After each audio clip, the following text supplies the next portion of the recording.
ចាជំរាបសួរបងប្អូនថ្ងៃនេះរៀបចំធ្វើម្ហូបទៀតហើយឆាគ្រំសមុទ្រចាហើយយកមកដល់នេះខ្ញុំត្រាំទឹកអង្គចាបងប្អូនត្រាំពី3ទឹកគេជ្រូកលាងឲ្យសម្អាតឲ្យអស់ផុកអីចឹងណាចាព្រោះវាមានផុកនោះ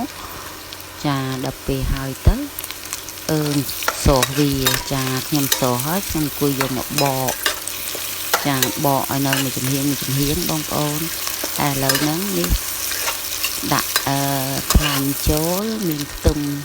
សខ្ទឹមក្រហមខ្ញីចឹងណាហើយនឹងមានម្ទេស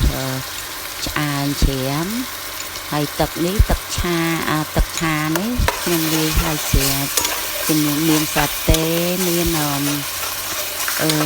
ម្សៅស៊ុបមាន់ស្ករហើយទឹកស្អ៊ីវចា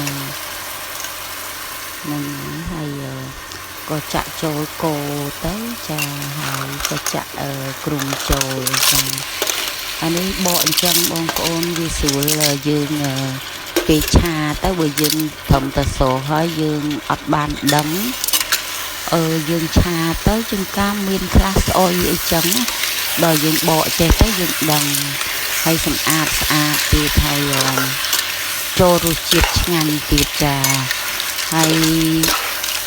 ចុងក្រោយខ្ញុំថែមខ្ទិះដូង2ស្លាបបាយចាយករសជាតិចាឲ្យតែឆាមានគ្រឿងបែបអញ្ចឹងគ្រឿងសមុទ្រគឺខ្ញុំថែមខ្ទិះដូងឲ្យបងប្អូនចាតែអត់ដាក់ច្រើនទេ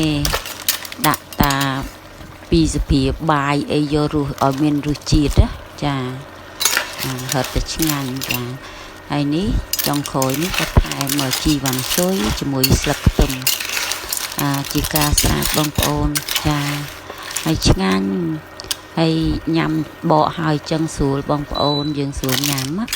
ចារួចរាល់ហើយអរគុណបងប្អូនដែលតាមដានមើលនាងខ្ញុំធ្វើម្ហូបចាអរគុណ